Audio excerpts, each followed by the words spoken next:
नमस्कार. उदरभरण नोहेमध्ये तुम्हा सर्वांचं पुन्हा एकदा स्वागत. बऱ्याच वेळेला केक, आईस्क्रीम किंवा मिठाई बनवताना आपण मिल्कमेड वापरतो आणि हे मिल्कमेड आपण बाजारातूनच विकत आणतो. तर आता तुमचं मिल्कमेड विकत आणायचं टेन्शन कायमचं संपणार आहे. कारण आज आपण पाहणार आहोत होममेड मिल्कमेड.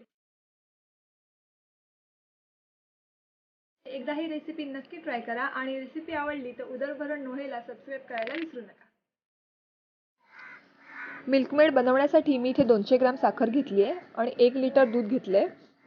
अर्धा लिटर दूध घेणार असाल तर 100 ग्रॅम साखर घ्यायची आणि थोडासा बेकिंग सोडा म्हणजे एकदम पाव चमचा. मिल्कमेडसाठी आपल्याला जाड बुडाचं पातेलं लागणार आहे किंवा नॉनस्टिक पॅन घेतला तरीही चालेल. फक्त आपण जे कोणतं भांडं वापरू ते पसरट असलं पाहिजे, कारण हे दूध खूप उकळतं.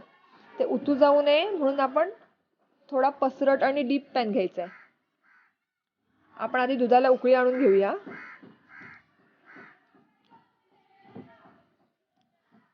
एक लिटर दुधाचं मिल्कमेड बनवण्यासाठी साधारणपणे 35 ते 40 मिनिटं लागतात. थोडा वेळ लागतो पण एंड रिझल्ट जो आहे तो खूप छान मिळतो.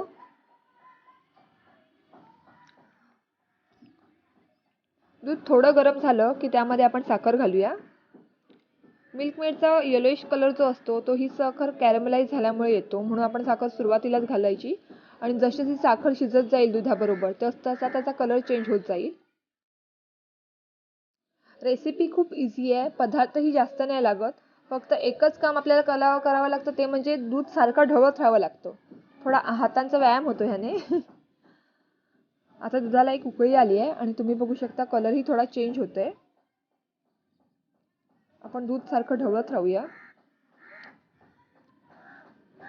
गॅसची फ्लेम आहे ती मीडियम टू हाय ठेवायची आणि दुधाला जास्तच उकळी आली तर दूध उतू जाऊ नये म्हणून गॅस थोडा कमी करायचा.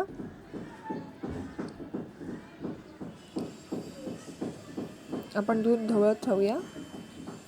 हे दूध आपल्याला अर्ध्यापेक्षा कमी करायचं आहे. हे दूध आता थोडंसं आटलंय. आणि एक गोष्ट आपल्याला इथे लक्षात ठेवायची आहे, म्हणजे दूध पॅनला जे साईडला साय लागते ना उकळी येऊन येऊन, तो पॅन आपण क्लीन करत राहायचा आहे. ती साय काढायची आणि परत दुधात मिक्स करायची, नाहीतर ती करपेल मिल्कमेड तयार होईपर्यंत. तुम्ही बघू शकता मी कशा पद्धतीने करते. आणि आपण ढवळत नाही राहिलो तर दूध खाली करपायचे चान्सेस जास्त आहेत आणि मग मिल्कमेडला थोडासा करपट वास येईल. ते अवॉइड करण्यासाठी आपण सारखं ढवळत राहायचं आहे.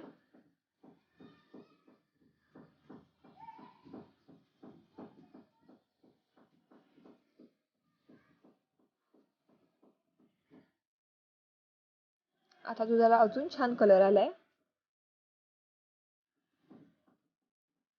पण हे दूध अजून पण पातळ आहे, आपल्याला अजून ते शिजवावं लागेल थोडं.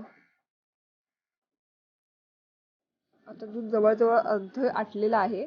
आपल्याला अजून 5 मिनिटं हे शिजवावं लागेल.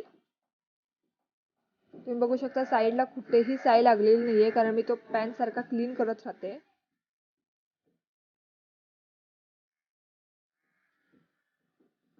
आता एकदम सुंदर कलर आलाय.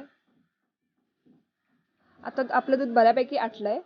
आता आपण काय करणार आहोत, त्यामध्ये आपल्याला बेकिंग सोडा टाकायचा आहे. त्यासाठी आपण बेकिंग सोडा टाकल्यावर गॅस लगेच बंद करायचा आहे आणि हे मिश्रण जे आहे ते सारखं ढवळत राहायचंय. आता मी त्यामध्ये बेकिंग सोडा टाकलाय. मी पटकन गॅस बंद करते आणि मिल्कमेड आहे ते ढवळत राहते. 2 मिनिटं चांगलं ढवळायचंय. बेकिंग सोडा टाकल्याबरोबर कलर एकदम चेंज झाला. खूप डार्क झालाय कलर आणि आपल्याला असाच कलर हवाय.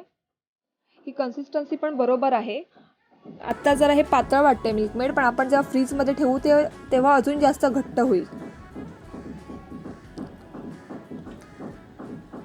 आता जरा हे फेसाळलेलं दिसतंय, त्यासाठी आपण काय करायचं, तो विस्क घ्यायची जी आपण केकसाठी अंड वगैरे फेटताना घेतो ना ती, आणि त्याने हे चांगलं ढवळायचं. त्याने ते एकदम स्मूथ होऊन जाईल आणि त्याला ग्लेजही खूप छान येईल. हे बघा अशा प्रकारे मिल्कमेडला एकदम बाजारसारखाच कलर आलाय. आता हे मिल्कमेड केकमध्ये, मिठाईमध्ये किंवा खिरीमध्ये वापरण्यासाठी तयार आहे. तुम्ही एकदा रेसिपी नक्की ट्राय करा आणि रेसिपी आवडली तर उदरभरण नोहेला सबस्क्राईब करायला विसरू नका. आणि अशाच नवनवीन रेसिपीसाठी उदरभरण हे पाहत राहा.